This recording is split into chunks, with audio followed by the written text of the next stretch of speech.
ত্রয়োদশ জাতীয় সংসদ নির্বাচনে ঐতিহাসিক বিজয়ের পর জামায়াতে ইসলামের আমির ডা শফিকুর রহমান ও জাতীয় নাগরিক পার্টির আহ্বায়ক নাহিদ ইসলামের সঙ্গে সাক্ষাৎ করবেন বিএনপি চেয়ারম্যান তারেক রহমান। এজন্য আগামীকাল তাদের বাসভবনে যাওয়ার কথা রয়েছে তারেক রহমানের।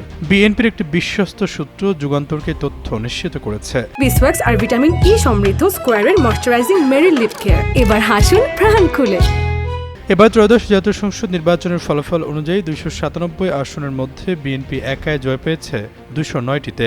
জোটের শরিকরা পেয়েছে আরও 3টি আসন। সব মিলিয়ে পরবর্তী সংসদে বিএনপি জোটের আসন সংখ্যা দাঁড়াচ্ছে 212টিতে। তবে আরও 2টি আসনে জয়লাভের সম্ভাবনা আছে বিএনপির। বিএনপি চেয়ারম্যান তারেক রহমান এবার প্রথমবারের মতো সংসদ নির্বাচনে অংশ নিয়ে ঢাকা ও বগুড়া থেকে 2টি আসনে জয়ী হয়েছেন। বিপুল ব্যবধানে জয়লাভ করায় বিএনপি চেয়ারম্যান তারেক রহমানকে শুভেচ্ছা ও অভিনন্দন জানিয়েছে অন্তর্বর্তী সরকারের প্রধান ডক্টর মোহাম্মদ ইউনূস।